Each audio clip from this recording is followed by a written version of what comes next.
station, everybody, because we've got the great Herminio!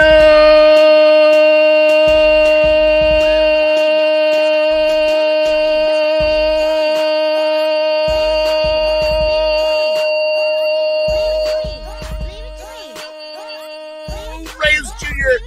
is in the house. Good to see you, man.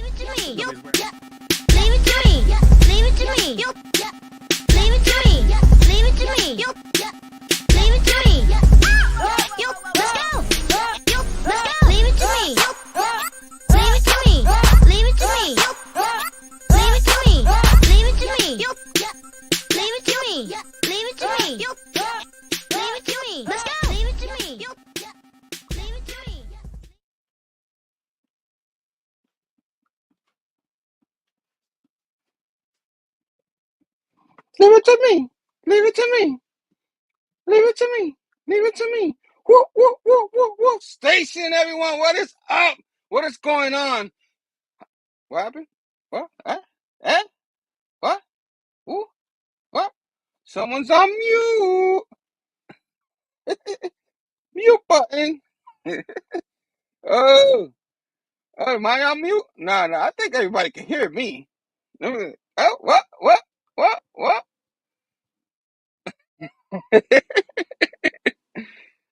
I can't hear you. Uh-oh. Ah, There we go. I was like, what? What? I can't hear you, sir. I can't hear you. You're supposed to mute Sleepy Reader, not me. Come on. Speaking of Sleepy Reader, what's up, Damien? He says, I hear Tom never wears pants on these videos. I can't nor deny or confirm that very, very sensitive information, but Station, Damien, what is going on? What is going on? I might as well say hi to everybody in the chats real quick. Eric the Stash, Mr. 9-Panel Grid. Those are the same guy. It's the same guy. I was confused a little bit for a little while. It's the same guy. Believe it. Believe me. You know what I'm saying? You know what I'm saying? But, you know, those guys. And then speaking of Eric the Stash, is another partner of his, a certain monthly show that they did with Robbie and stuff like that. Our guy Nick Comic Coach is in the house, so you know. Station, man. Station. Damon, my wife says the same thing, Tom. She said, she said man. Station. Okay. Mr. Sleepy. And then no. You can't have none of that negativity talk in this chat. Come on. Nobody wants to know about that. Wait, football's still going on? I didn't know that. We're off the rails already, like we always are here every Sunday. At least every Sunday for a while. Come on, guys. This is a Spidey show. We're not going to talk sports. Come on. That I should be mute. Oh, that's what we're doing here. We're talking Spider-Man. I thought this was the great sports. All sports. You know what I'm saying? I got my Rangers hat. You know, they're playing in a little while, but you know, the Islanders, a big rivalry here in New York. You know what I'm saying? Out in the Garden, stuff like that. So you know, we gotta hurry this up so I could watch. Go Oilers. No, they're playing the Islanders, not the Oilers. Oh man. Come on, Herm. You have to support the only New York football team. What? You talking about that city that's really in Canada? Not really here. No. That's pretty much what we go back and forth with that. It's gonna be forever. You know what I mean? But Station 2, back to the show. Station all, what is going on? How is everybody doing? I'm having a wonderful, wonderful week. I don't know if it's a wonderful week. It's a decent week. Outside stuff that happens, but yeah. If anybody been trying to contact me through social media. I kind of took a break from social media. It's just too much. I was addicted to it. Every time I go on my phone, I'll go on my phone for something else, check an email or something like that. I use up the Instagram or boot up or any other things, Facebook and stuff like that. And it was just too much. And then some current events and sports happen, and everybody, like people I never met, wanted to hit me up and stuff. And I was like, you know what, this is gonna be too toxic. Let me get my myself out of this for a little while. Just take a break. I'm fine. There's nothing wrong with me. I'm still confident and stuff like that. But yeah. Outside of that, I've had a decent week. I can't, lie. You know what I mean? Usually, we have rough weeks and stuff. It wasn't that bad. How about you, Tom? What is going, Mr. Primetime Tom? How's your week been? It was good. Of course, my my supervisor again was on another mini vacation. He took a week off for his birthday, and then he took 2 days off, and it was just me holding down the fort. Okay. Sleepy. This is a family show. Okay. But yeah, I tried.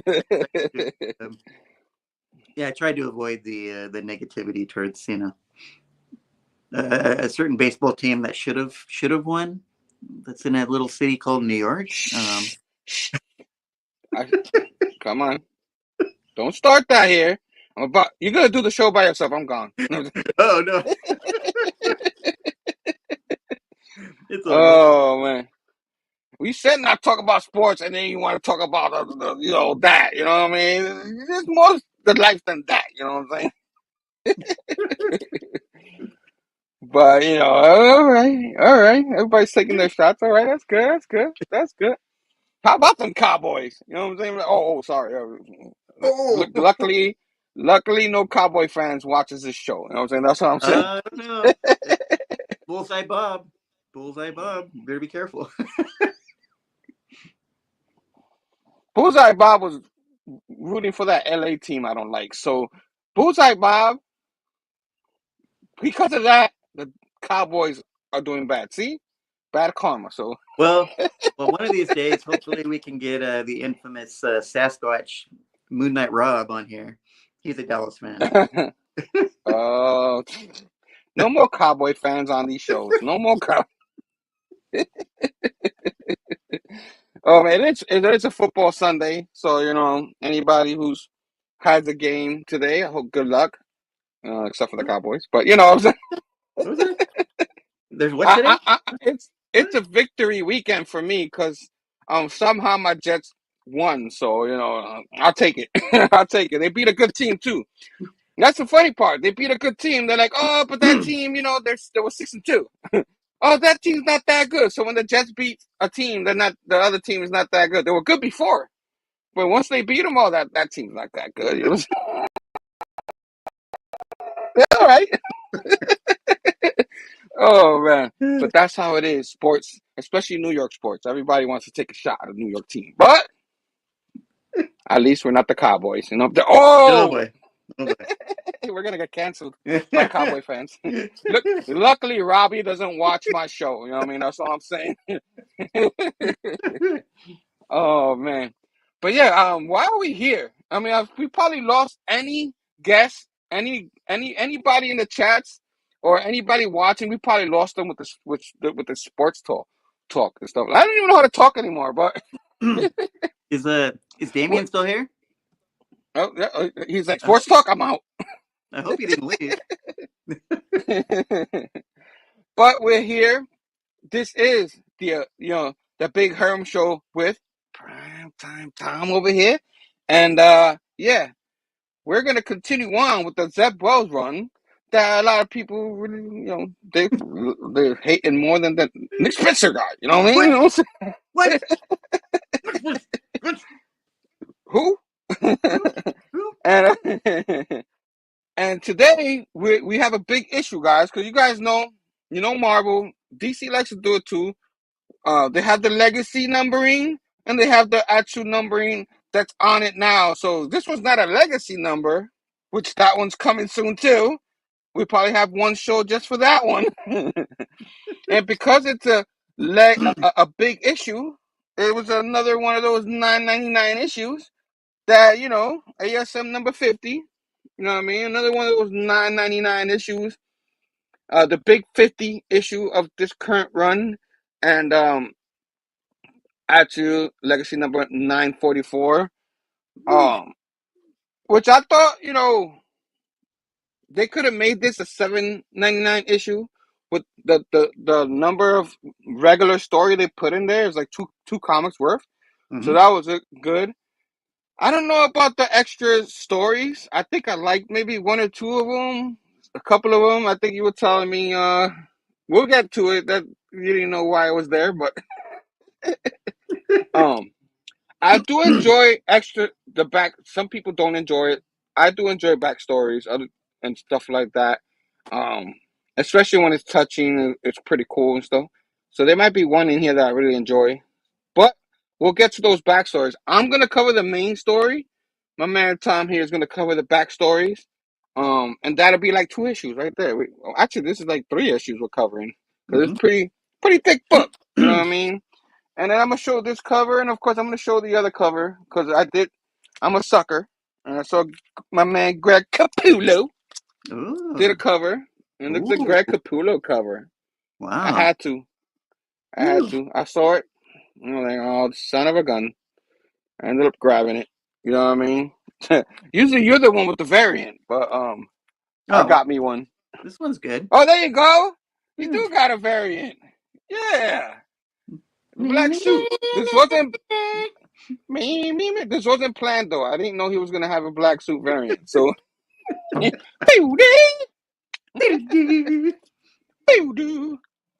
but keep on keeping on. So so we're gonna review this issue right now.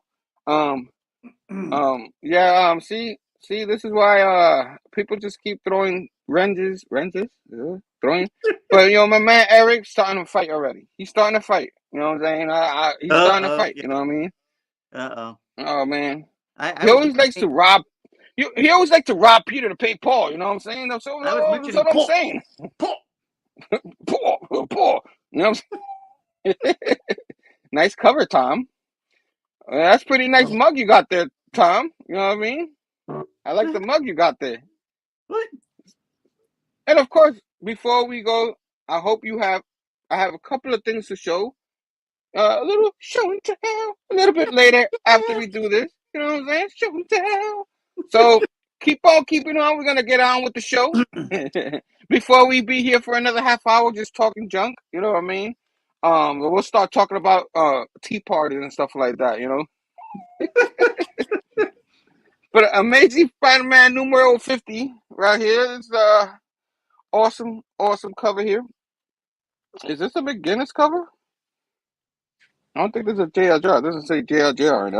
I should have checked that out before I open this up. But it is Zeb Wells and Ed McGuinness doing this. We both love Ed McGuinness. I think his stuff is always gorgeous to us. And he was pretty good too. So we start off with Oscorp, sub basement, clean room, and we saw a big ass brain there. He's back. The human computer, but this is a story back that goes on. This character goes all the way back to the Stan Lee and Ditko era and stuff like this, and it's cool that they bring him back.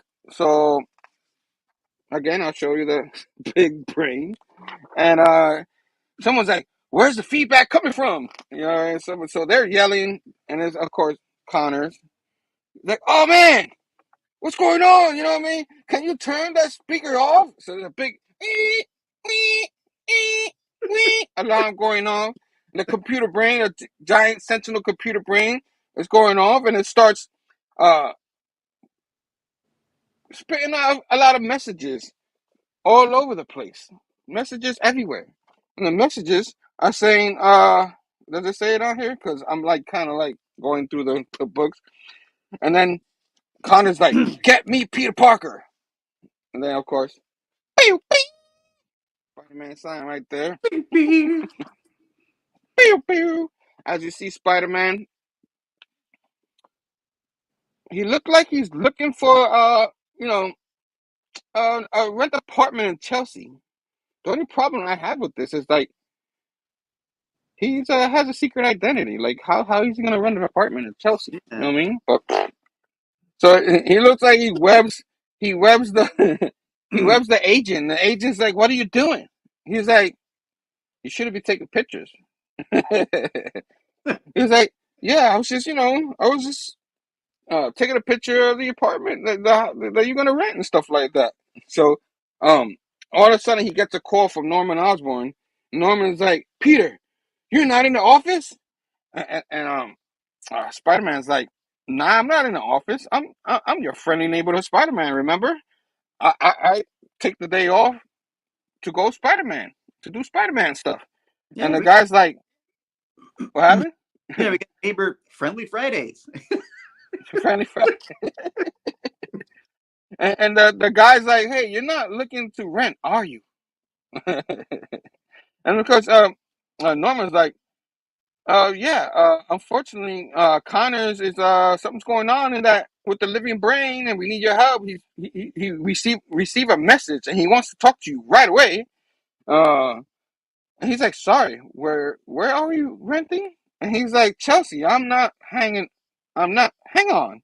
And then Peter's like, "What? Do you have a message for me from the brain?"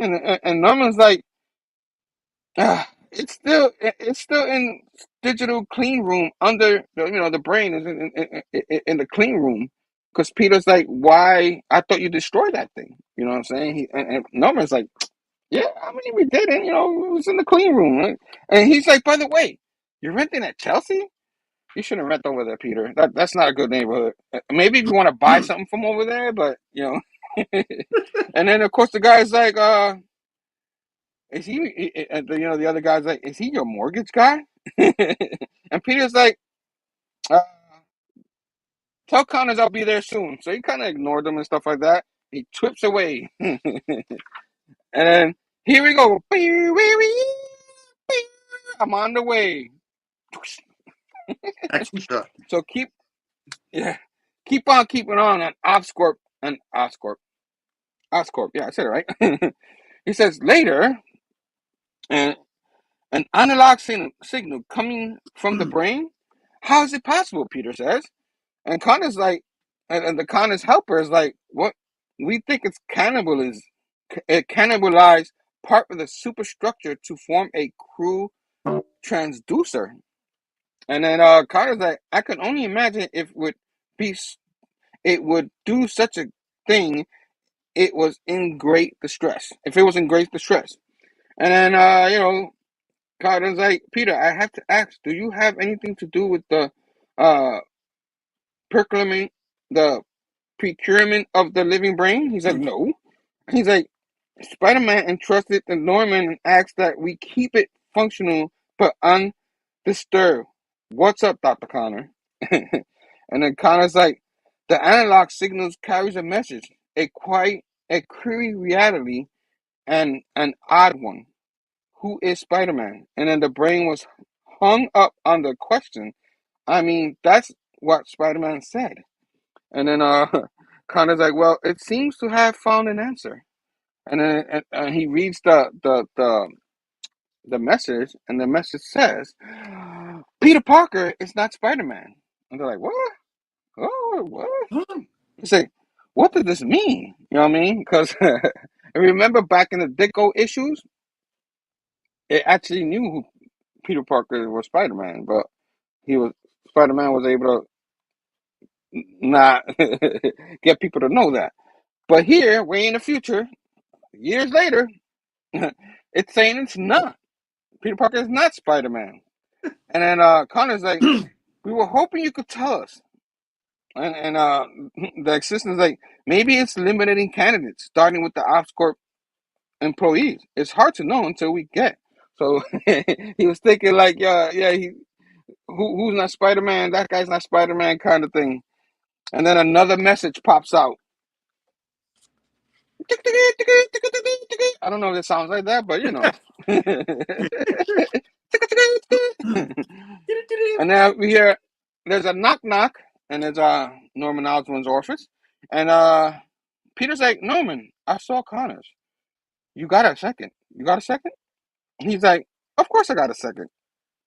And he's like, I'm just signing acquisition papers. And he's like, acquisition? Are we expanding? And he's like, oh, rebuilding, I say. I let a lot of things go this past year as I focus on my mental health. And Norman's like, so of my previous endeavors are worth bringing back into the fold. Oh. Okay. I'm like, okay. So he's like, I trust you, Norman, but not too exciting, right? And he's like, I'm sorry you still have to ask that, but I understand. No, I'm only making sure Oscorp can sustain itself when I'm ready to pass it along. But that's a conversation for another day. What did you find out? And Peter's like, the living brain is definitely communicating, but I can't make heads or tails of it. The last message seems to be random words, unless they mean something to you. And it says, Charles Starlight. And then Norman's like, what? Oh? And he's like, Norman? And then, boom, a door opens, and and it's, of course, the Gold Goblin suit. And he's like, that's concerning. Those are my private code words. It looks like the living brain has uncovered a dark secret. Peter, I'm the Gold Goblin. Ha! And Peter's like, it figured out your password? How? I thought it was cut off from your servers. And Norman's like, there was a breach traced to an employee's phone. I think that was Kamala Khan's phone, I guess. But keep on keeping on. But as far as we can tell, it only had access to the Oscorp server for minutes. And Peter's like, maybe it got further than you thought. And he's like, the living brain damaged itself to get this message out. Why? And Norman's like, we may need to think about replacing Connors and his team. They allowed this living brain to do the exact thing I was paying them not to do. Prevent. And even if it was only 2 words. And then Peter's like, oh, actually, it was 3 words. Charlie, Starlight, and Norman's like, Peter, though! Peter, I wouldn't. And it's aggregate. And you hear, cha-chong, dun, dun, dun. Uh-oh, the Green Goblin suit comes out from behind the Gold Goblin suit. And Peter's like, Norman? And he's like, look what you did. I think that's Jason. Wrong guy. And Norman's like, I'm sorry, it's not funny. And Norman's like, don't. And Peter's like, Norman, don't do this. He's like, you were always stupid for a smart kid, Peter. Norman's not here. He touches the button. Bing! And you see the old evil Norman Osborn face that we're used to seeing back in the day. And then he lets out gas everywhere. And of course it's the gas that Norman always hit Peter with towards the end of their rivalry that took away his spider strength, his senses, all his powers was taken away. This gas does to him. And it says down here that he's like, gas. Peter was thinking to himself, gotta get above it. And he's like covering his nose and all of that. Too much McDonald's. And Norman and Norman's like, come on, Peter, you recognize the smell. This thing at the back of your throat.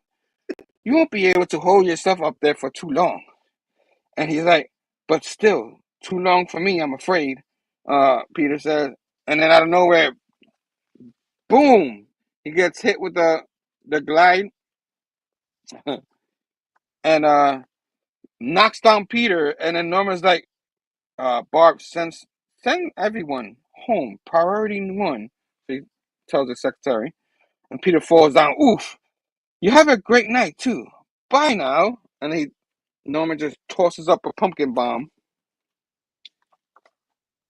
And then he hangs up. And boom! Peter gets hit with the pumpkin bomb. And Norman's like, the gas has taken your spider senses, your strength. No more wall crawling for you. Though I suppose that's obvious by now. And he's like, I was saving this for a more dramatic reveal. But don't worry, I still have a lot of fun things planned. Nothing to say, Peter. Peter? And then Peter starts thinking Peter like disappeared for a second. He's like, Norman's right, the gas. I'm just Peter Parker now. No, this is why I'm here. I'm still breathing. I'm still Spider-Man. And Norman is... He's back as the Green Goblin. Great He's art. back. It's fantastic art, man. I love it. I love the 2-issue spread right there. Whew. Whew. And he's like, oh, God. And then he's like, no, the Green Goblin's like, don't break just yet, my boy. I'm nowhere near done with you. And and Spider-Man's like, that laugh. It's the time. It's the same. Always the same. And then of course Pete's like, and Goblin's like, where are you going, Petey boy? And then Spider-Man's thinking to himself, not just laughing at me. It doesn't scare me anymore. He's just annoyed by it by now. Yeah. But look at that art. I had to show it. Green Goblin and all that. I freaking love it. It's awesome. And then he's like, it makes me angry, Peter says. And he punches Norman Osborn, well, the Green Goblin now, as you see it again. So you're going to see a lot of this going on. There's a lot of action in this one. And Pete's like, who's funny now? And Green Goblin's like, Peter. That hurt you much more than it hurt me. As your supervisor, I have to say, it was a terrible use of your time. And Pete's like, it's my day off. I can do whatever I want. And then at the next page, Goblin's like, careful, Peter. You only have proportionate strength of a whiny little mishap now. And he's like, you promised this wouldn't happen, Norman, Peter says. And Goblin's like, he did, but I'm not him. I'm the thing he birthed. The thing Sin Eater tried to kill. The thing that made Ashley Kafka a queen. The thing that lived in you. Mm-hmm. And then it says, we got up a lot together.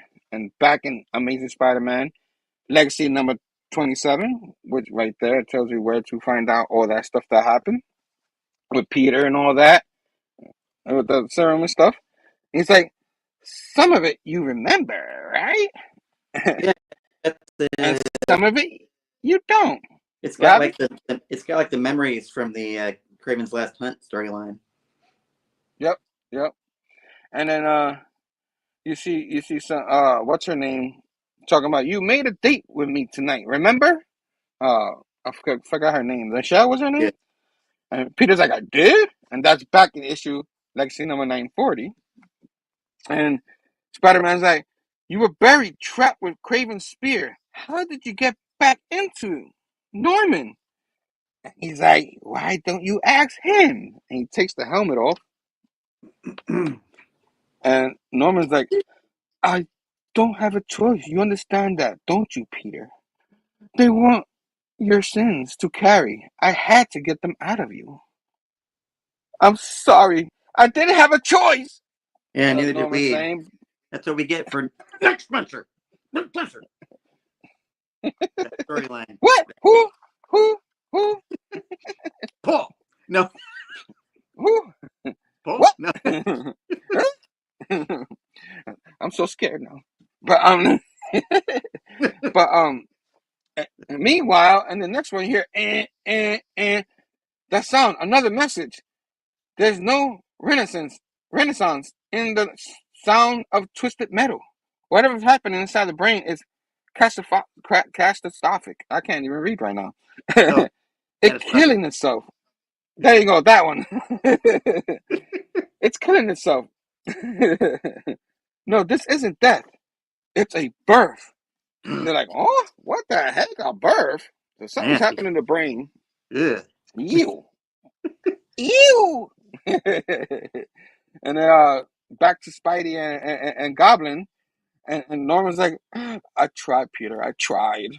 He's like, Norman, I need you to do something for me. Snap out of it. He's like, you have to tell me right now. Does he know? Norman's like, what? It's like, if he has it, everyone I love is in danger. Did he find out? Tell me. And Norman's like, tell you what? My lab. Did you let him into my lab? And Peter's like, oh, snap. He's pissed. And then he's like, your lab? And then he hits Peter in the head and punches Peter.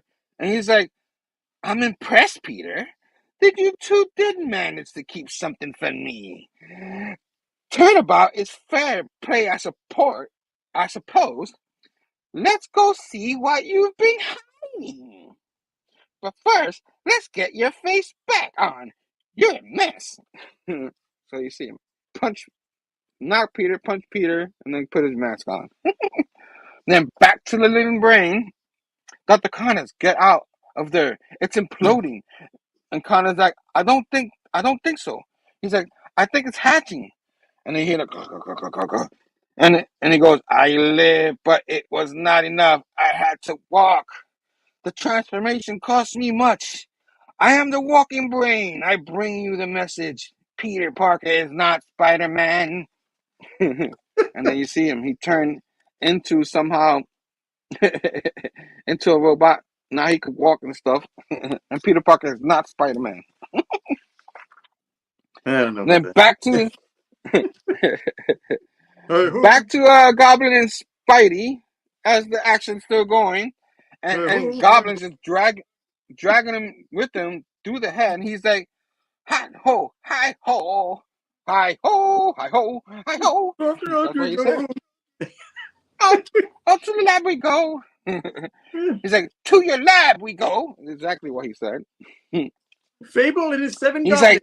like, and he's like, no, if we were a gullible simpleton, where would I hide my precious secret? I don't see any music boxes. And Spidey's like, don't. He's like, I want to guess. It's that bug from your Oscorp suit. But you made such a show of retiring. This is technology, my property, you know, along with anything you were dumb enough to hide inside it. I just noticed something. He's like, on the on that one panel. There's actually I saw a picture of Aunt May. I was like, whoa, that's pretty cool. The little details. Oh yeah, right there. Yep. It's always cool when they add stuff like that. They did that in the movies too. Mm-hmm. But keep it on. Goblin was like, what secret were you so keen to keep from me? He's like, Goblin, don't. Spidey says, don't what? And he's like, oh, because he stomps on him. And the Goblin's like, don't punish you for being a trusting rube. Don't take it all away from you one last time. He's like, oh, don't think for a second I don't plan on this happening. But it's the Goblin's birthday. Give him a present. And then the little bug thing goes, happy birthday. This is for you. And Goblin's like, huh? And orange gas. He's like, what? He's like, what did you do to me? And Spider-Man's like, I tricked you into taking me to the lab where I can keep the gas I reverse engineered to take away your powers. He's like, which means your goblin strength is gone. Which means I evened the odds. Which means I haven't done anything to you. Yet, pow! Oh, yeah. Spider-Man. That's an awesome 2-page action That's how it's sequence. spread. Yeah, yeah. And then Spidey's like, you think I wasn't ready for this? He hits him again. He's like, oh, Goblin's like, oh, you think I didn't see this coming? And Spidey's like, I've seen it all before, Norman. Even one of your moves. You're so predictable. And the Goblin Glider comes out of nowhere and tries to take him out like he did before back in the day. Or he tried to do back in the day. Even without the Spidey senses, Spider-Man ducks and he hits him with his knee. Why do you think I took this job? No matter what I say, no matter how hard I try, I never trusted you! And then, of course, back to the brain real quick. As you see the brain in there, he's like, Peter Parker is not Spider-Man. Peter Parker is not Spider-Man. And Connor's like, we got the message. Jeez. And back to the Goblin. Jesus. But back to the Goblin. The Goblin's like, all right, Peter, you win. I'm beaten. I think it's time. I told you everything. Everything we did together. Peter's like, what? And then back to the brain. It's not a message. And then back to the Goblin. I had so much fun rattling around in that brain of yours. I didn't want to leave, so I left something behind just in case. Are you getting it? I had just a thing from my time possessing Queen Goblin. So Peter's like, the Winkler device? No. He's like, oh yes, we used it after we buried Craven together. And then there's a little box on the top goes, unfortunately, Kafka learned we have used it together. I was so worried she would ruin my surprise. And then, of course, this is back in Amazing Spider-Man 942, legacy number. And she's like, ha, I lied about many things, but not. So you see the Goblin's like, but not. And Peter's like, what did you do to me? And then back to the computer, he's like, Peter Parker is not Spider-Man. It's a warning. I mean, he could have said that from the beginning, right? Jesus. Yes. Like, really? Couldn't have told him that earlier? You can't check. He's supposed to be so smart. He ain't smart. Anyway. Goblin's like, that the Jackal was heckled by Peter's pride. Kind of like those, So. kind of like the Dallas fans. Oh. Oh. Oh, boy. Oh. So he fed the boy to Mr. Hyde. Peter's like, oh. Ah. And he has a headache. Ah, my head. And he's like, I know the trigger phases is a little silly. He's like, what did you do? Huh? Huh? Huh? He's like, attaboy. And then, of course, Peter starts choking the Goblin a little bit out of his character. But he looked like something's happening. And Peter's like, ha ha ha ha ha. So it looks like Peter's like, Spider-Man's going nuts. And boom, he breaks in front of his man. He's like, that looks exactly like Willem Dafoe. It does. When he looks all maniacal. It's just spot on. Yo. Willem Dafoe, looking.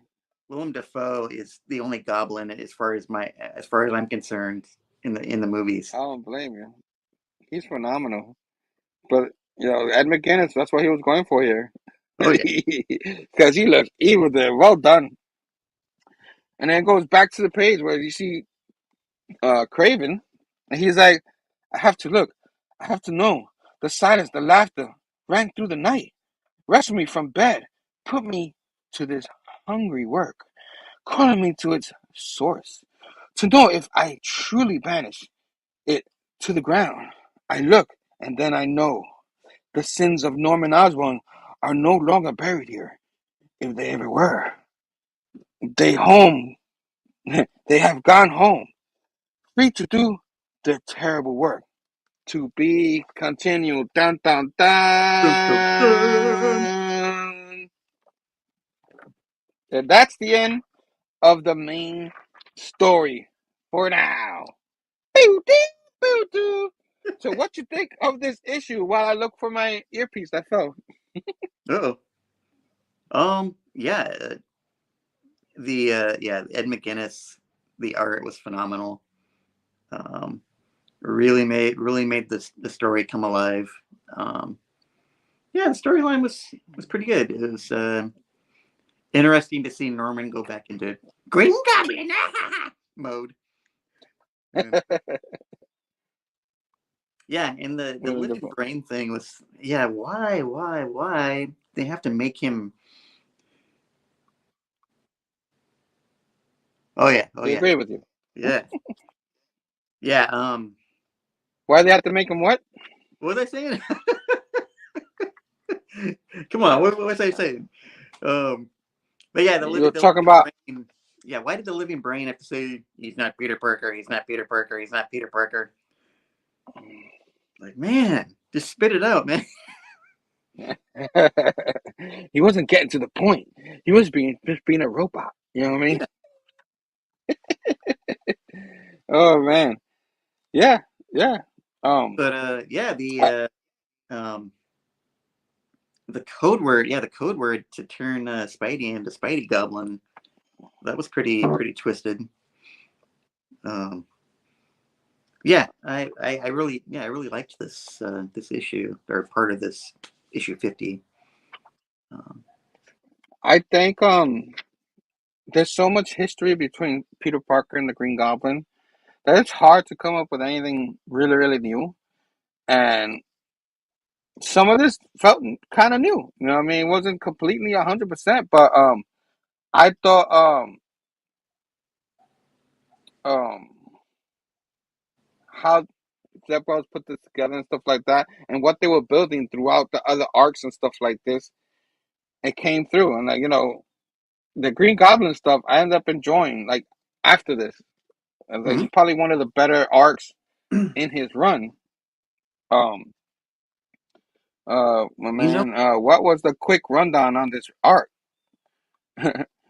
What did it tackle and solved? Oh, Yeah. I get that. Like, I don't want to. So I was still thrown off by the question. It was a good question. Um, throughout the arc, you saw Norman Osborn, become this good guy. You know what I mean? Out of nowhere. Which, if you're a Spider-Man fan, you've been reading it for a long time. You're like, you already know it's gonna go bad. You know, right? Of course. You know what I mean? But back in the Spencer run, Spencer, that guy. You know what I mean? That took his sins away with the Sin Eater and stuff like that. Oh gosh. That Yeah. they were trying to show you a good Norman Osborn without his evil sins and stuff like that. And for a while, they didn't just like towards the end of the run just took it back to that. Well, They let it marinate. oh, What happened? well, it's kind of like poor Phantom Menace, like poor Hayden. People are like, "Oh, his acting was so terrible." It's kind of like that saying goes. Well, an actor can only do so much as what the material they're given. And unfortunately, I don't think Zeb. I mean, he probably could have steered away from what he did with the whole thing, but I think Zeb was just kind of trying to work with what he was given. Unfortunately, so yeah, Yeah. I can see what And Nick is saying about, well, what did it solve? Because we still have the virus. But yeah. But that's all stuff that's given from the past, all the continuity stuff that Nick Lowe, certain editor we don't really like to talk about. Yeah. So I don't think Zeb Wells was put to the book to like change everything up.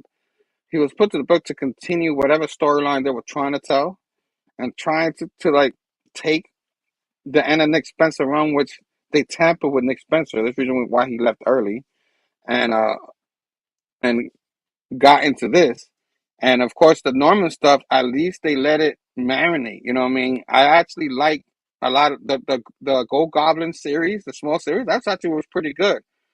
Well, you know, he was actually trying without his sins, but you actually saw little by little the bad Norman Osborn. They did show it, and some of the issues here and there, him actually like starting to. It didn't just happen, you know, starting to like be that old Norman Osborn without all those sins that were in him. It just shows like, nah, Norman Osborn is an asshole. He's a bad dude. You know, it's just in him to be a complete dick. You know what I mean? And it shows it. I think he did pretty good, little by little, when they actually got before they were doing those other arcs with the limbo stuff. When they were actually going into this story, you saw that little by little. You saw that in his main run when he accidentally killed somebody. You know what I mean? And he wasn't angry about it, but he was like, he felt bad, but he like felt, it's almost like it felt kind of good now. You know what I mean? Kind of thing. And I think that was the beginning of this happening. You know what I mean? I just think like with all the events and stuff like that, they couldn't continue to tell this story till later on, till now. You know what I mean? That's the only thing. Did they take too long? I don't think it was like meant for it to take long. I mean, it was meant for that be part of the storyline. Him with Pete going in there, of course, having Kamala Khan being in there, just thrown in there. They didn't really let that story marinate. And there was a lot of things we could critique and say what they could have done. But this storyline with the Norman Osborn, the Green Goblin stuff, I pretty much liked it. It showed, you know, that a lot of times we thought Peter, we were mad because Peter would never say that or never be friends with Norman or stuff like that after everything he did. But then the other people were saying, well, the way Peter's heart is, you know what I mean? He could, you know, give him another chance, but there's no way. Here it shows he was giving him a chance in the front, but he always knew that he'll end up going to be the deep down, the bad Norman Osborn. You know what I mean? And I think that's what they were trying to do in the start. I don't know if I explained it well enough, or maybe I was too long. No. He said, to clarify, I was just asking what the art was about in general and if added to the overall relationship or something. Okay, I don't know if I just explained it, but I hope I did. But it just shows like uh, Peter and Norman Osborn is always going to be controlled by the evil side of him, which the excuse is the serum, the Green Goblin. But really, that's deep down in him, and you see like the Peter Norman relationship, which Peter was trying to get that going, but deep down he knew it was gonna go down into flames. Yeah. And once for a while, because the sins were taken away, the Green Goblin was suppressed for a while, and so he had that point, you know, the Gold Goblin run where he was good, like you were saying. It kind of reminded me of when and then of course the other event that happened with the whole Craven stuff and all that, where Norman in this issue was like, sorry Peter, I was trying to keep the sins, I didn't want it on you, I had to take it, I couldn't let it get to you, kind of thing. With like the good side of Norman really wanted no part of that for Peter. But as you see, the evil side got Peter having in the trigger, kind of like where you saw the Winter Soldier, where he has a word that turns him into a killer, kind of thing. Yeah. They did that in this kind of thing. So yeah, I guess that's where it shows. But any other questions? I don't know if I answered that, Nick. I probably didn't. Yeah. But it's just a lot of things all into one. But I'm glad that they finally went here. I didn't like I said, it wasn't like the Nick Spencer, the 2 year trying to get to the Kendrick stuff Who? and all that. Who? Oh, who? That was just too long. This was actually something they want to tell other stories. You know how Marvel does or DC. You know, kind of like with the Krakoa stuff in X-Men. They took the one big Hickman story and then they spread it out for a while. He's like, thanks. He probably like, you didn't explain nothing, but thanks. Oh You man. could probably But do a whole. You could probably do a whole college course, like the psychology of Spencer and Wells. yeah. Which is funny because now Wells is ending this in number 60, which just came out. We're a little behind. And I'm wondering what Joe Kelly's going to do now. You know what I mean? Mm-hmm. But a lot of Spider-Man fans think they're going to be changes. But no, Joe Kelly's just another one of those guys that wrote at the time where all the Brand New Day stuff was happening. So Oh yeah. that's why not us, because me and you are going to read it regardless. And me and you are going to find a way to enjoy some of these issues. But for a casual reader or a reader that Spider-Man, they like Spider-Man, that's not their favorite. I don't know if they're gonna like those issues neither. But it's looking like they're using this right here to wrap up the Green Goblin stuff, which I can't wait to reread the other issues. I kind of forgot a little bit what happened in those issues. Um, Yeah, but yeah, I kind of forgot because the last issue they were setting up, Doc Ock reorganizing the Sinister Six, and then I was thinking, well, why? I thought they were going to ask her to attack it, and they were nowhere to be found. I'm like, okay, what's happening here? I think by the time this issue was coming out, they probably was already looking at and the Zeb Well run. If you remember, there was the rumors was already there. Oh yeah. So I'm thinking the same thing that happened to Nick Spencer is happening to him. Like he's gonna end it. So he's kind of like rushing everything into the 10 issues left that he had or something like that. Which kind of sucks. He probably had a longer plan, but yet they're gonna let him tell the story because I think towards the end of the Nick Spencer run, I don't think he really wrote the last few of those issues, as we discussed it in the past. Like Mm-hmm. they did not sound like Nick Spencer type issues. I don't think that's gonna happen with this one, as we'll find out very soon because the issue came out today. But not today, on Wednesday it came out, number 60, which is his last issue for Zeb Wells. But overall, what you think of the grade? Like what would you grade this issue? Did you enjoy it for the most part and all that? I feel like I'm being overly generous, but I'm gonna say probably a straight up 4.0 out of 5. Okay. Okay, yeah. Yeah, that sounds fair. You enjoy the issue. It was very enjoyable. Spider-Man's biggest enemy, Mm-hmm. Green Goblin. You got him and Otto Octavius are the two. He's got two. He's got other ones, but those are the main ones. Um, I think I since I break the barrier now with that, I think I'll give it a 3.9, just under 4. You know what I mean? 'Cause I thought it was very good. Mm-hmm. Um, the action was good. Ed McGuinness, I love his art.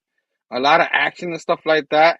Um, I dump it down a little bit for all the brain stuff, the living brain stuff. It's just it's too corny, and I just feel like they felt like they needed to keep that in there, and they were like, "Oh, we have to keep going with it."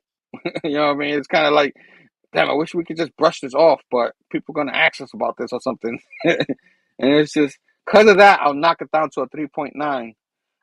Which the average uh, the average for that between your score and my score is just about 3.69, dudes. So Stu in the house station, brother. What's going on, Jason. Kenneth? Hi, everyone here today and from Virginia. All right, all right, all right. What's up, Kenneth? Um, yeah. So I thought pretty enjoyable issue. Parts of the issue. They're keeping on from the Goblin story and the Norman story, and I enjoyed it. I thought like I said, the Goblin arc was one of my favorite arcs under Zeb Well run. So outside of the Tombstone stuff, you guys know if you watch these shows in the past, we did enjoy the Tombstone stuff. So, um, but we're gonna keep on keeping on because it's not over, guys. We still got some small stories in here left. I hope you stick around. Because my man, it's Tom's fault. It's your fault. No, no, it's Tom's turn. I'm blaming you. Come on. It's Tom's turn to tell us the little small stories that are happening. Yeah. Which this one, the artist was the artist from the things that evil do. The things that men evil do. Something I forgot the name of the story, but you know what I'm talking about with the black cat. Oh. The evil that men do, or something like that. Yeah. Yeah. Men do. Terry Dobson. Okay. Yeah. Remember that? Yeah, I think he's the artist for that. Huh. Yeah, and Mark Wolfman wrote this. Yeah. This is my of the extra stuff. This is probably my favorite of the 3 or 4 that were there. I think. But so yeah. Speaking of Black Cat, it's got basically she's on the run as usual, playing hard to get from Spider-Man. He's like, "Come on, slow down, Black Cat. Why are you making me chase you all the time?" She's like, "Well," he's like, "It's exhausting." She's like, "Well, you can always stop trying to arrest me." He's like, "Well, yeah, but you can't just rob a museum and expect me to ignore it. Speaking of, why steal that painting? I mean, it's in an exhibit called Talented Forgeries, The Art of the Fake." She's like, "Yeah, I know counterfeits. Guaranteed not real, not valuable. A fun curiosity, but worthless." Peter's like, "Well," or Spidey, "but even if it's a fake, it's not, you're fake." She's like, "What can I say? It speaks to me. I have to have it. By the way," she flipping in the air, just really giving Spidey a run for his money. Next thing you know, she causes a semi to crash. She's like, "Watch this." Oh, watch that. As I fumble my book. That was not planned. She's like, "This is That's a gonna part be a of bumpy football. That's ride. football Sunday, so you're not there fumble the ball, It's gonna be a bumpy ride." He's like, "Cat, gone again." Basically, he's there trying to pick up her mess, lip slinging the remains of the semi. It's like, "Man, I don't know. She wouldn't go back to her place, but I feel I should check it out anyway, for clues or something." Like, clues? When did this become an episode of CSI? He's like, "The painting she stole. It's a forgery, but the original was framed next to it for comparison, which she left untouched." And then, beep, beep, beep, beep. He shows up at her apartment, aka the litter box. Litter box. So he's all looking around. He's like, what is she doing here? And so he finds this letter from her, and she's like, "Confidential, for Arachnaman's eyes only. Poor little moi." He's like, "Poor little moi, I'm touched." She's like, "Sweetie, don't try to stop me. Not this time. This is way more than just robbery. It's personal." Then he's like swinging away. He's like, "What you up to, Cat?" And then he's like back at his place, drinking coffee, eating a burger. He's like, "Okay, something personal, some kind of connection between the different robberies." He's like, "Surf the net, shall we?" And he's like, "Found it. Only took all night. Should have been obvious from day one. I know what she's doing. I know why she's doing it. And I think I know what her next target's going to be." Then you see him in a warehouse. He's like, "Which means Cat isn't going to give up without some sort of major league fight scene." There she is, like basically probably expecting him to show up. He's like, "There she is. Box 471.18D, the one that got away. He's like, not this time. He's like, I asked you nicely, please don't rob the museum. But did you listen to me? Instead of a big no right here. She's like, you know I had to do this. And he's like, well, I think he would have turned 50 today. And then it turns out that he's, talking about her father, who she basically inherited the gene to be a cat burglar. And she's like, Dad's life as a petty thief started great, but he soon suffered one failure after another. She's like, the failure cost him 5 years in Rikers. He's like, and Peter's like, or Spidey, but you're a good daughter, Cat. You can't, but I can't let you compound his mistakes. And she's like, but for this special birthday, just this one time, I wanted to give him a win. And Spidey's like, I know the art you've been taking, they're the same pieces he failed to steal. So she's basically trying to finish what her dad started, like checking all the boxes, doing his bucket list. She's like, you're not built to walk in the gray. I also know 2 other things. I know what I have to do, and I can't let you stop me. She like knocks over a bunch of boxes. He's like, ah! So she basically disappears again. He's like, he finds her stash. He's like, what is going on here? Here's all the stuff that she set out to steal. And he's like, Cat left the treasures behind with a letter telling where each piece belonged. She successfully completed what her father began, so she no longer needed to keep any of what she took. So he said, yeah, in her words, they were just not stolen, just temporarily borrowed. Borrowed? Yeah. He's like, Cat says, well, I'm not built to web sling in the gray, so I'm not sure I can buy all that stuff in the end. Everything was returned to their owners. Nobody pressed charges. So maybe Shakespeare was right. All's well that ends well.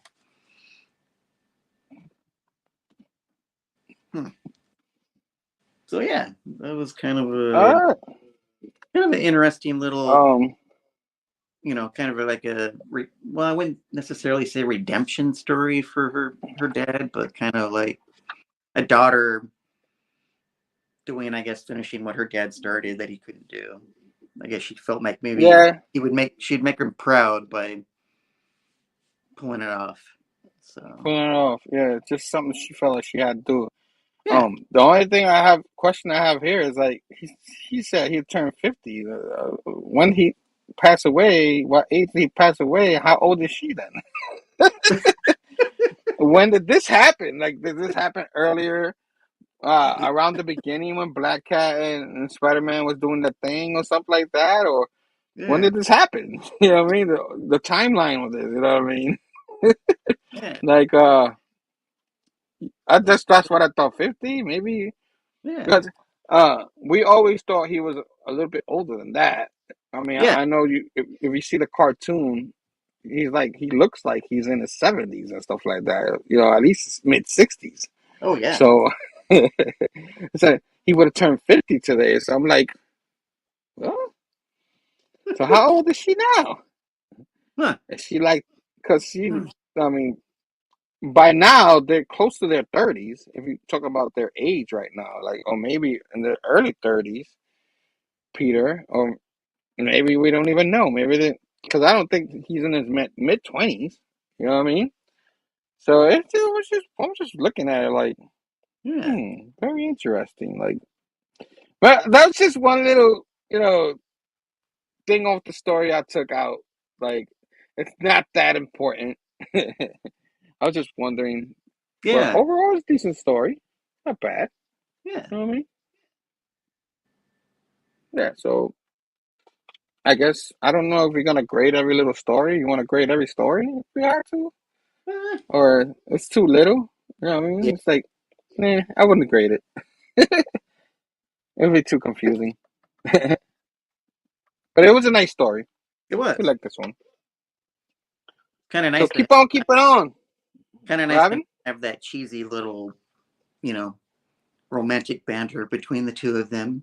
Yeah, sure. Okay. Anyway. I don't know if there was all of that happening, but No. but yeah. So the next story had a different writer, a different artist that I never heard of. I don't know if you want to read those. It's called Time to Make the Donuts. Go ahead. Yeah. I don't know why they used the old. He must have been a Dunkin' Donuts fan because that used to be like in the 80s. There was a guy that would get up early. Time to make the Time donuts. to make the donuts. Yeah. Time to make the. He was all sleepy in the commercial. He's like, but what is Nikish Shakula, the writer, and Chris Shakula. Cross, the artist. Chris Cross, the group. What? Chris Cross to make a jump. The art will make you jump, but it's not like making a jump. No. What? What happened? Oh man. Anyway. So yeah, it has of all the strangest things. So Spider-Man's hanging out. This guy's making There's donuts. Yeah, he's at You the should donut show the shop. donuts. They look good. Yeah. Show the donuts, man. Show them the donuts. So Spidey's man, talking show to them the the donuts. He's like, how do you do it day after day? The same process, rinse and repeat, rinse and repeat. He's like, don't you get bored making these donuts? He's got like his mask like hiked up a little to eat the donut. And the guy's like, you ask me the same question every single day. Just take the donut, Spidey.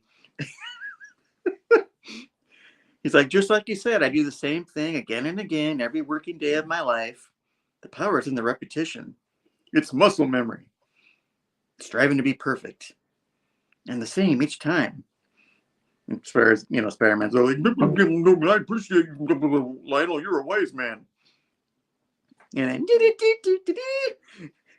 Mario ring. Anyway.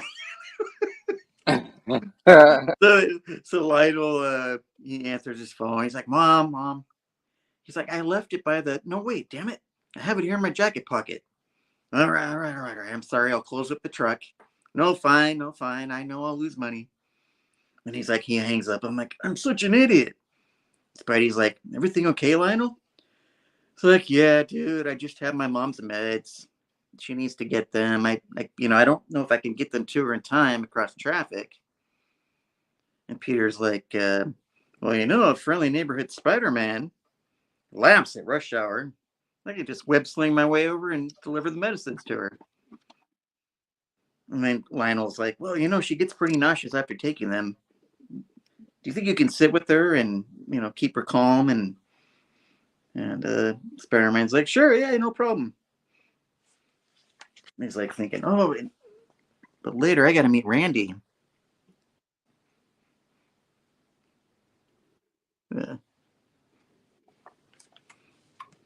So, web slinging across town to go see Mama. He's all like, man, the things I do for a free donut. I was thinking just one donut, really? I would have been like, yo, can I get a dozen? You're doing him a favor. Damn. Is it cheap? Yeah, man. So he's like, rat-a-tat-tat. He's like, hey, Mrs. King, this is your friendly neighborhood. She's like, she opens the door. She goes, I know who you are. You can call me Mrs. King. He's like, I have your meds. She's like, I know. Come in. Have a cup of tea with me. Lionel always has a cup of tea. And Spider-Man's like, really? I have to leave. She's like, destroying half the city defending us from goons? And Spidey's like, oh, harsh. She's like, you can give me 20 minutes. Let me just make you a sandwich. He's like, can I help? And she's like, well, when was the last time you had someone make you a meal? And he's like, well, it's been a while for sure.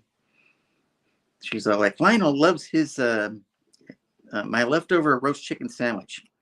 She's like, well, seeing as he's not going to be here, why don't you have it? He's like, you're always in a rush. Bad guys be bad guying, I guess.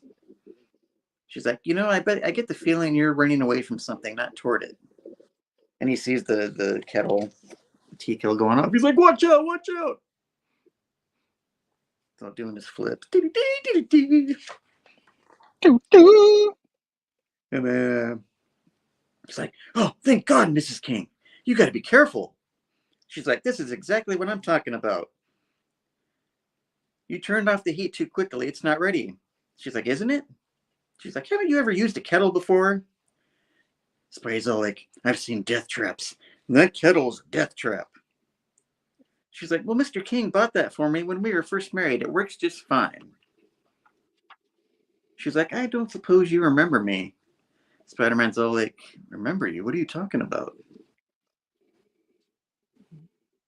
She's like, well, don't do that to yourself, Don't be down on yourself. Everyone else is waiting for the opportunity to do that. Don't do their job for them. She's like, anyway, it was years ago. She's like, I was walking my boy to school. She's like, Lionel, that strange child. Peter's like, yeah, I hated school, but I was good at it. She's like, so was my boy.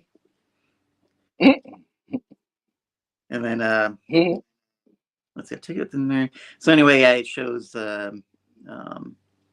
basically a fight with Scorpion. And he's taken down. Thwack, boom, bang. Knocks the crap out of Scorpion. And then he's like, Peter's like, good time to make the donuts. And she's like, Spider-Man, when it comes down to it, I prefer a world where you're around. 5 glorious minutes later. And he's like, oh, I find it hard to relax. Everything is heightened at all times. I have to be sharp. Aware of my, surroundings, never in the moment. She's like, well, what were you thinking while you ate my sandwich? It's like, well, nothing, absolutely nothing. Time stood still for the length of a sandwich. It was as if. She's like, yeah, we were the only 2 people in the world. She goes, that's what food is, a time machine. And then she rambles on, kind of sounds like she's going off on the MCU. She's like, I know you've been to other planets, multiverses. You've seen things my brain can't comprehend. She knows, but I know what the power a good cooked meal can do. Mm-hmm. Making me hungry. Now I want to go eat. Yeah. And he's like, by the way, since I'm here, can you teach me how Lionel makes his donuts? She's like, no, but I can teach you how to make a loaf of bread. It's like, well, then how do you learn to make the donuts then? She's like, well, he kind of took what I taught him and put his own spin on it. And then he's like thinking back to, I guess, when he taking down another. I forgot that dude's name, that one villain, but she's like, you got an oven? And Peter's like, well, I think so. I've never turned it on. She's like, why don't I teach you a simple bread? And then, wee. She's like, you better go. And then he's like, food is a perfect time machine, huh? He's like, yeah, when I come back, maybe it could be time to make donuts. She's like, well, yeah, same time, come by here again, but bring an apron. To the end.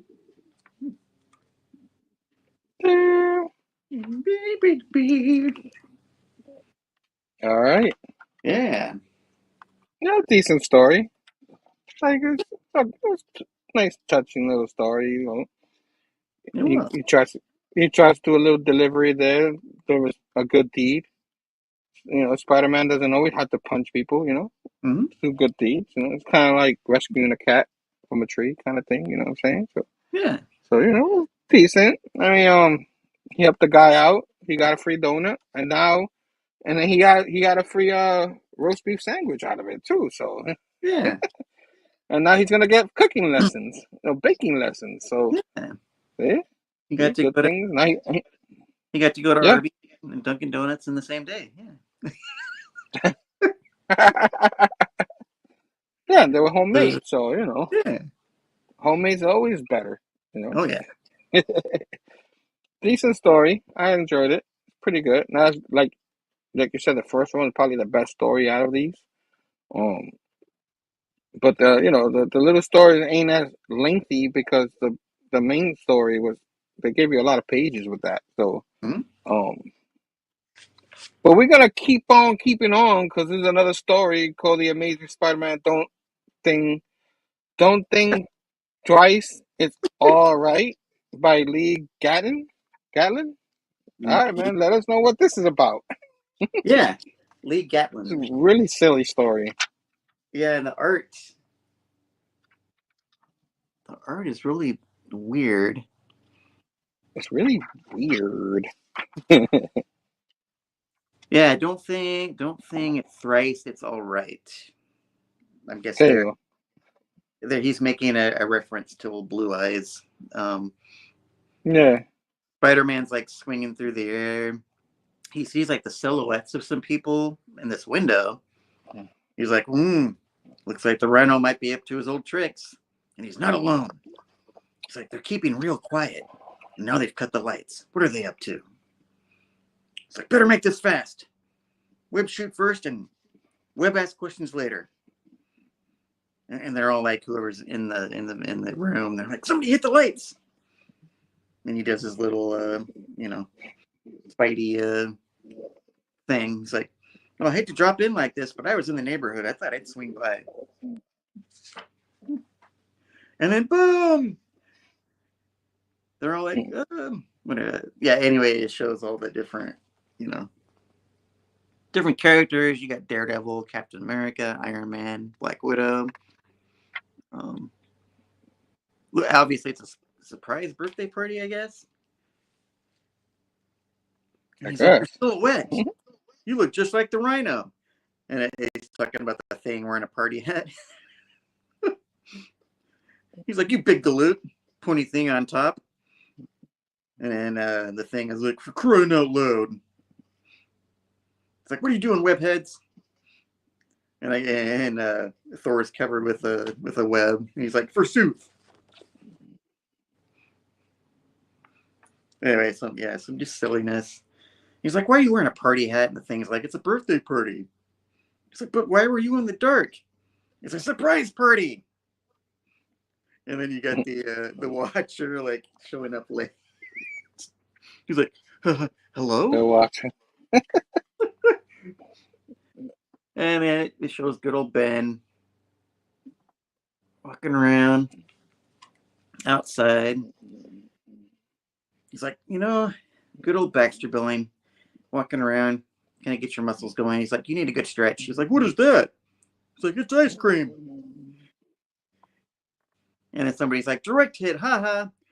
He's like, "This is a damn torch. Damn it, Johnny." She's like, "The ever-loving bullseye thing, haha." He's like, drop an ice cream cone on me, will you? Why, I oughta." And then he like falls into a puddle of wet cement. Oh Lord. He's like, "Yeah." He's like, "Great, now I look like the Rhino." He's like I said, I look like the Rhino. And then the very next day, Ben sees the actual Rhino, walking away, having robbed a place. He's like, I figured since you left through the wall of the bank, maybe that wasn't an above board withdrawal. You can hand that over that loot, or I can make you hand it over. Either way, it's coming with me. He's like, "Okay, pal." He's like, "I know you're used to tangling with Spidey, but now you're gonna have to deal with me." It's clobbering time. And then of course Spider-Man, he's like, "Well, late," And then I love this little quip. He's basically making fun of Batman. He's like, where's John Stout when you need him? The Spidey comes swinging. It's like, "Oh, sorry. I've told the commissioner Spidey signal wasn't working." He's like, "Hold it right there, fellas." Doesn't work good. It doesn't work good during the day. Yeah. But he's like, "Well, let's see. We got to figure out who the Thing is and who the Rhino is." He's like, normally I just, use my spider sense, figure it out, lickety split. And Ben's like, oh, good grief. And Spidey's like, it's time for some good old fashioned detective work. He was like, you're dressed like a rhinoceros. Then he starts tapping the thing. And Ben's like, hands off the merchandise, kid.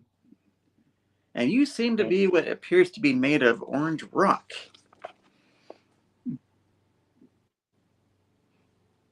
And then he's like, I know how to figure this out.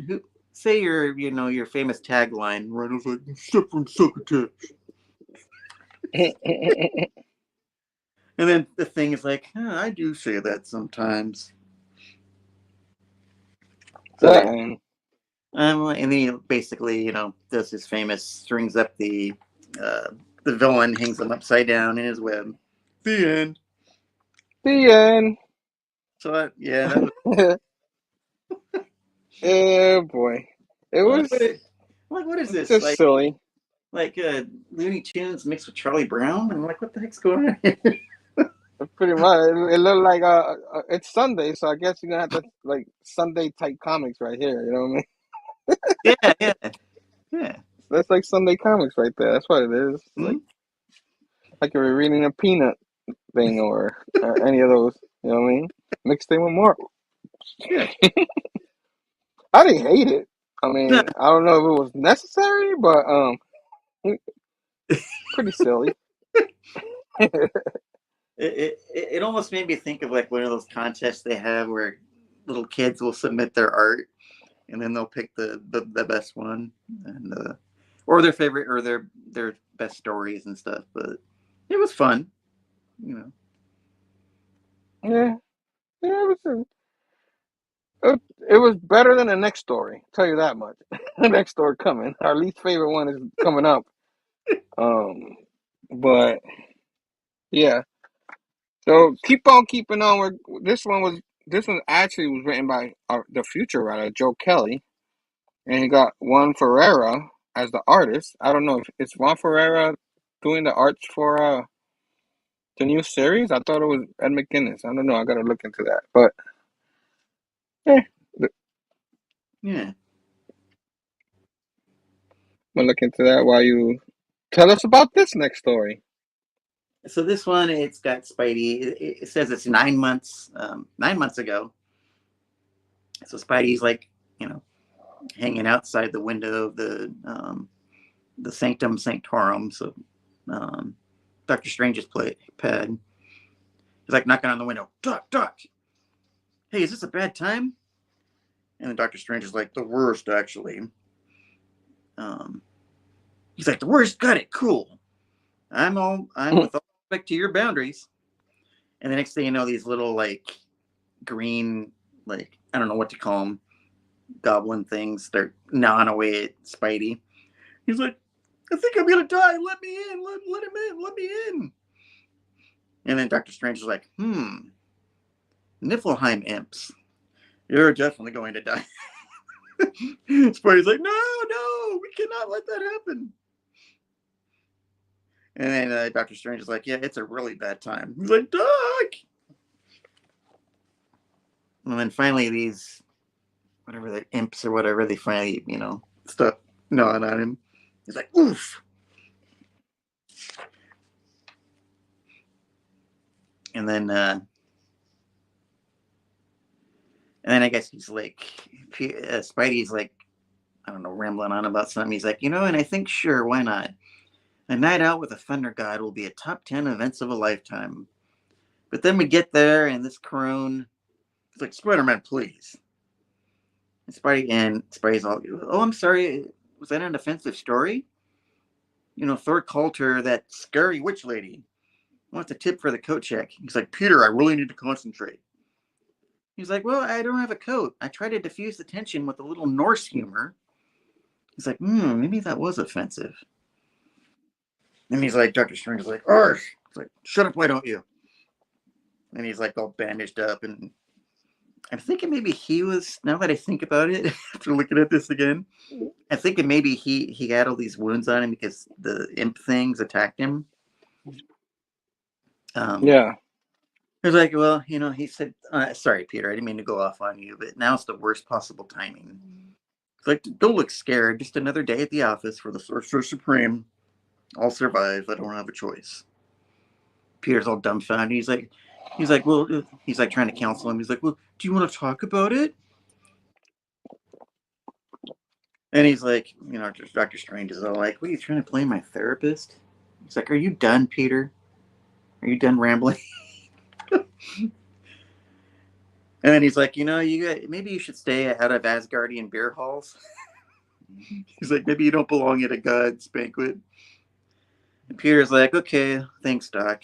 Thanks for your input on this. He says, if I can repay the favor with advice, it's like, because I'm basically broke. And he's like, well, we're only sick as our secrets. He's like, yeah, generally I would agree. But this time, he's like, this one's just too infectious to share. Like, I can handle it, Doc. I'm masked up. Classic pandemic humor. It's like, yeah, good one, kid. Peter's like, what if I just sit here and don't talk? I'll hold your hand, not the gross one. It's like, goodbye, Peter. Thick as our secrets. Maybe next time the Covenant calls for now. Get this crap out of me before I lose my nerve. He's all, it's like, good luck, Doc. I owe you one. Says the end for now. Okay. So now after actually looking at that more, reading it live, it actually makes more sense. So what did you understand? Yeah, I mean, I went into that thinking, what the heck is this about? And it was basically just another famous tale of Spider-Man annoying somebody. Especially Doctor Strange. Yeah. Yeah, but like I was telling you earlier, like he's all beat up like that because whatever's happening in his series. Yeah. So at that moment when they made this, and stuff like that, and it says at the end for now, because I guess he's gonna have something to do with the 8th death of Spider-Man coming up with Joe Kelly. Yeah, but it's gonna be Joe Kelly, but the artist is gonna be Ed McGuinness for the first 2 issues, and then I'm looking at the other issues, and there's like other writers in it now. You know what I mean? Like I'm looking at it, like it's confusing. Like the Justina Ireland and Gleb Malinikov, Malinikov, Malinikov, and I'm like, who? Who?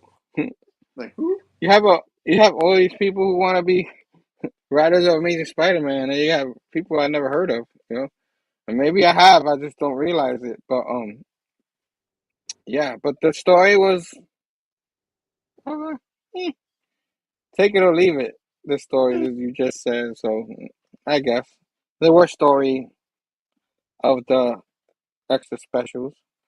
Um, that's all I gotta say. It was alright because in the past you had a lot of cameos by Doctor Strange and stuff like that. If you read any of the issues, he would go visit Doctor Strange or vice versa and stuff like that.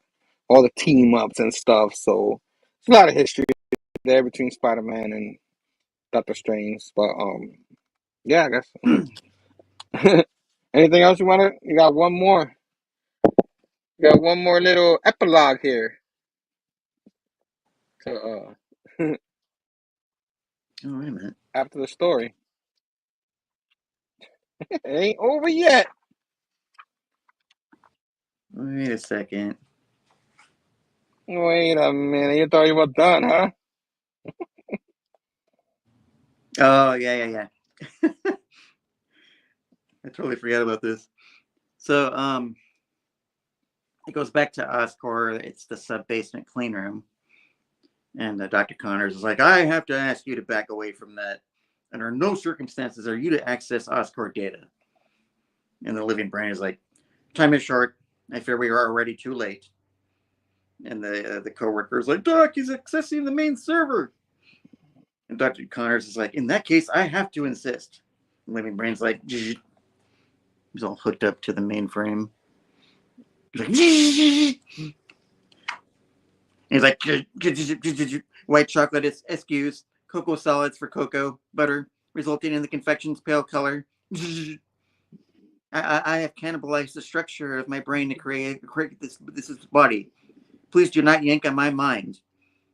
And Doc Connors, what is that? And the other guy's like, he's hijacking the security cameras. You look much better like this. And he's like, Dr. Connors is like, Green Goblin, he has Spider-Man. What's he doing to him? There's that smile. We've got to help him now. And the living brain is like, yes, we'll take the access tunnels. Or yes, we'll take the access tunnels. And the living brain's like, on the run. Fortunately, this facility was only made to keep my thoughts contained. It is no match for a walking brain. So he's basically trying to escape. And then Dr. Connors is like, wait, you're leaving? But Spider-Man. That is not Spider-Man. Not anymore. I am the only one who can save him now. If you want to help, you'll follow me. And they're both like, we're in. And then the co-worker's like, that's not what my face meant. And Dr. Connors is like, quiet, dog. Just tell us our next move, brain. It's simple. Walk this way.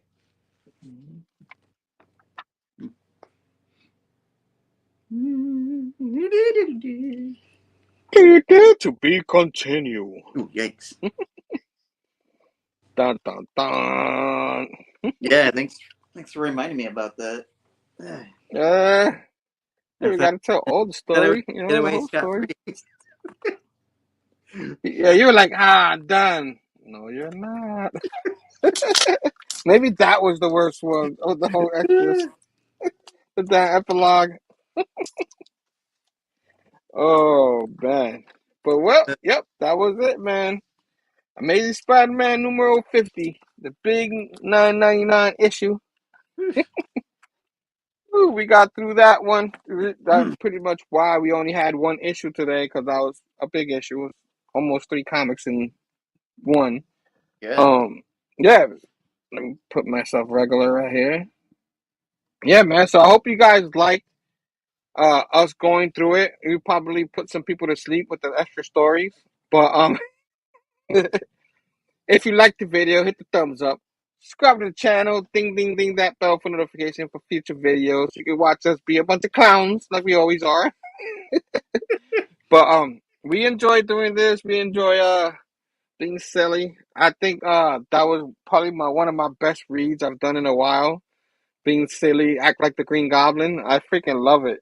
I was hoping you would do that, because I was ready. I was ready to do all the sounds and stuff like that. That's what people love. Just the sounds. I was acting silly. But of course, next week we'll be back yet again. This is probably the order we will be reviewing it. But we're doing the Amazing Spider-Man the annual, because one of those did come out. Which I was kind of afraid of it, because the picture was kind of silly. It looked like a wannabe Green Lantern in front of her or something like that. Yeah. That's DC, guys. Come on. But I remember actually I like the story. I like reading this one. So I don't mind covering it if you want me to cover this one, or we do the other, whichever one. And then of course, Legacy issue 445. Number 51, Amazing Spider-Man, next week. So we're covering these 2 issues next week. Annuals are usually a little bigger than the regular issues. Maybe have a story extra or 2 stories or whatever. But it's not that big of a book. It's a $4.99 book. Just like the other one. What is what date is next Sunday? Is that I'm afraid to. Was it the 10th? What day? It's the 10th. Next Sunday's the 10th. Yeah. So yeah. I was just thinking about our man, I was about to say, be like, oh wow, I can't do it next Sunday. I'm sorry. our man, our good old November man, 10th. good old man Oh Sam. I think it was yeah, the 11th. Yeah, so it'll be 3 years. Um, already. Wow. since, but I was just thinking maybe we could do something special. Maybe Um,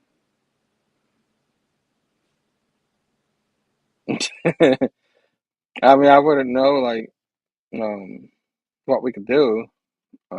I guess we'll discuss this off panel. But yeah, man. Yeah, I can't believe it's been 3 years, man. Oh, but but we wouldn't be doing this if it wasn't for Sam. So yeah, definitely, definitely. Ah, yeah, our boy Sam. He's still in our hearts. He still lives in our hearts and stuff like that. But yeah, be back here next week. Same time, same channel. 12 p.m. East. We're doing the annual and the ASM. yeah, Sam. And maybe we'll talk about Sam a little bit, you know? Um, Oh, you know what I just and realized? You're gonna have to do the annual because I can't. I don't think I remember where I put it, or I don't think I remember having it. So. oh, Oh. okay. Ooh.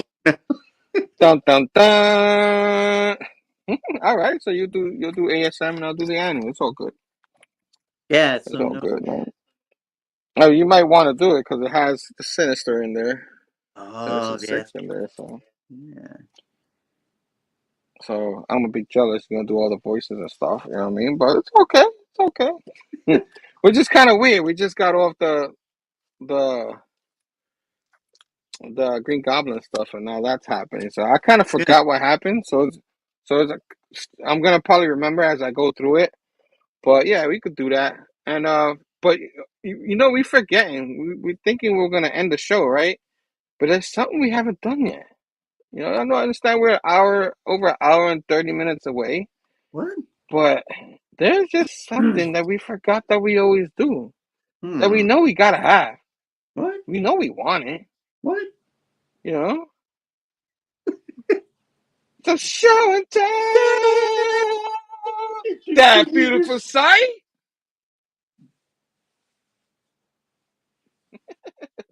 So show and tell happening right now. I hope you guys like the show and tell stuff like that. I'm gonna go first. So my man can get ready. I don't know. You ready? You have stuff, right? I'm not doing this alone, am I? Am I alone today? So I'm gonna put myself solo. So I don't have a whole lot of stuff. I kind of split some of my stuff sometimes. Um, just cover your eyes, Mister Tom, Uh-oh. because I remember getting this when it came out, Uh-oh. and I loved it, and of course it's the bat signal bucket. I Oh. got one too. Heck Ah, yeah! I've nice. never I never turned it on, so now I'm turning it on for the very first time in front of your very eyes. Boom! The bat signal, Batman. You were just talking about Spider-Man, talking about the bat signal and stuff, the spider signal. So, but yeah, it's a nice little bucket. Let me turn it off.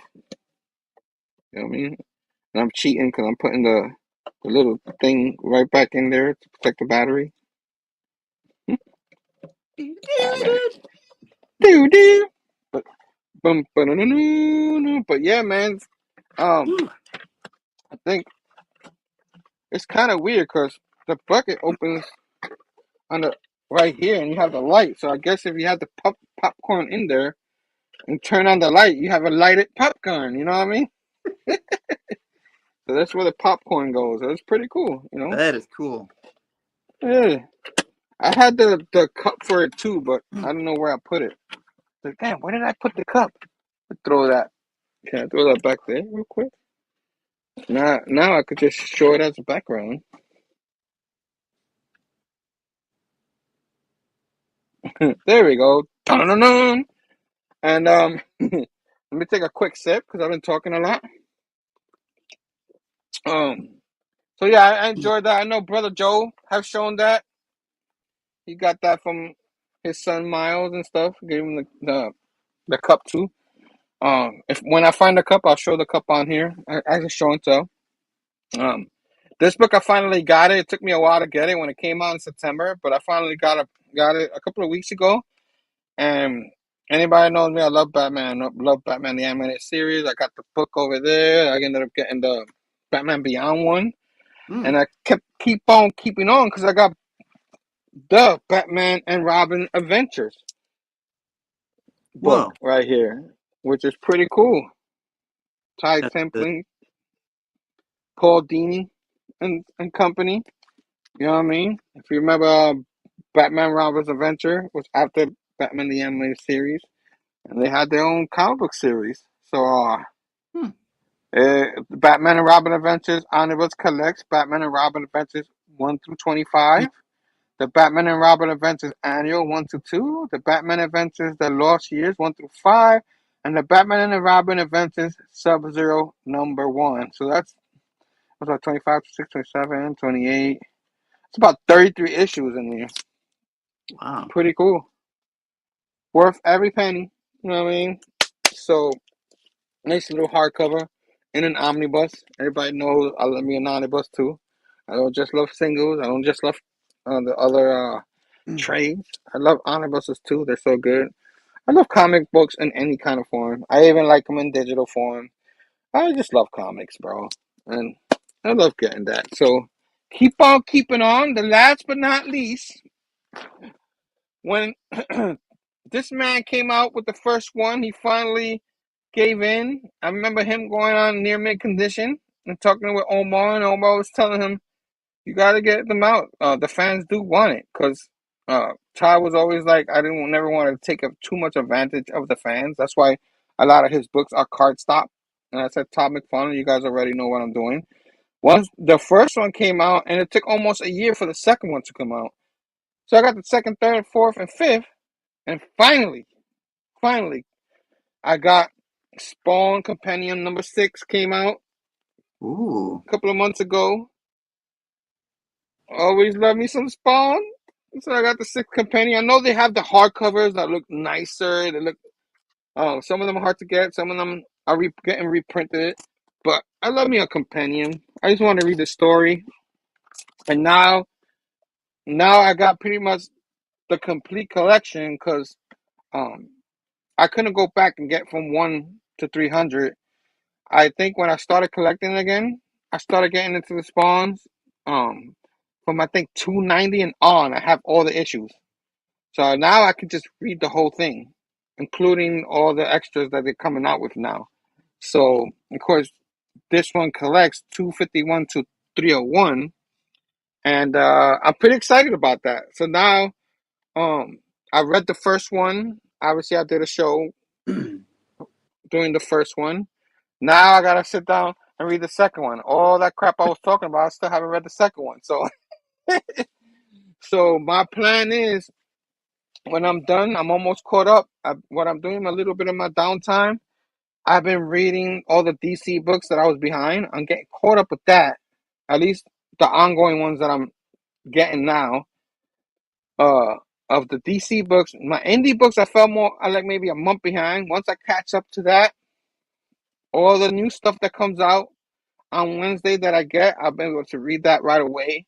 And then with the free time, I'm gonna get into the second compendium and try to get all the way up to this. That's gonna be my mission this winter to read all of Spawn. So wish me luck. That's a lot of books. So yeah, that's my show and tell. I hope you guys like that show and tell. There's a few nice, gorgeous books. You know what I mean? But now it's time for my buddy to step up to the plate, buddy. What you got for me? Yes, he got it for me. He's gonna send it to me right after the show. You know. So yeah, back in sounds like long ago, early October. I like the way you're thinking. I like the way he's thinking right there. That's perfect to call the wife. Bring some popcorn. Good job, Damien. That's So, well, yeah, while everybody else was smart and went to Comic-Con, I went to a retro gaming expo. Picked up this little beauty, ooh. little PSP. Love it. Yep. It makes me want to bring mine out. Yeah. And speaking of, Does it still work? right on the coat.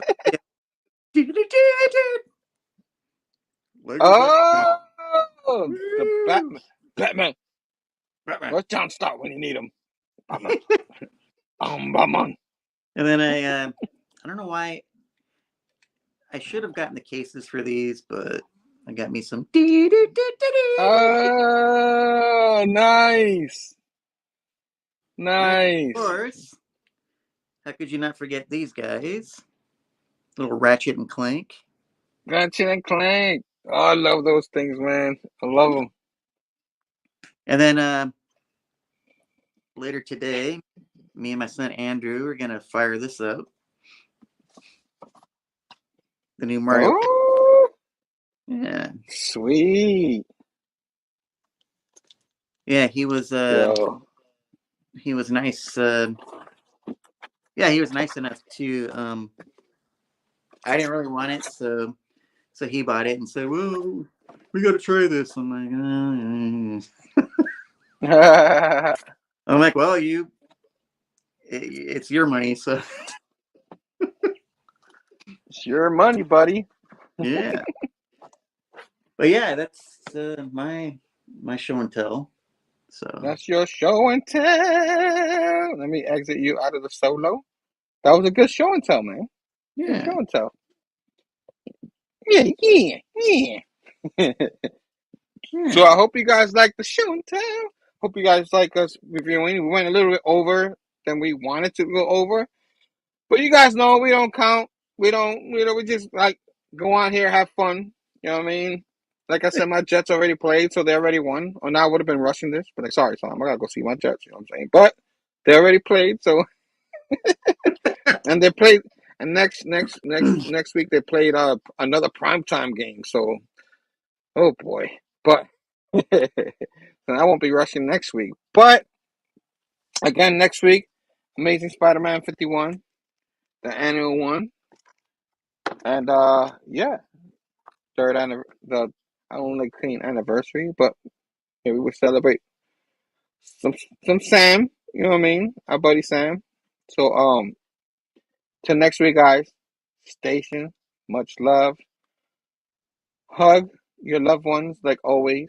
You know, anybody you haven't talked to in a while, give them a talk because tomorrow's never guaranteed, and that's why me and Tom keep doing this. You know, because it's a lot of fun. Um, kind of honor our friend at the same time. And yeah, man, much And love. much love to Go ahead. everybody. And as our friend Bueller would say, live your best life. Yeah. Yeah. You never know, man. You just never know. So, love everybody. Love you guys. Jason, Damien, thanks for being here. Thank you. Until next time, peace out. And always remember that we love you, and you know, always, you know, blame Phable for everything. You know, that's what we say. You know. We have balloons. And balloons. you got balloons. There you go. We're celebrating. Station, y'all. Have a good one. See you next week.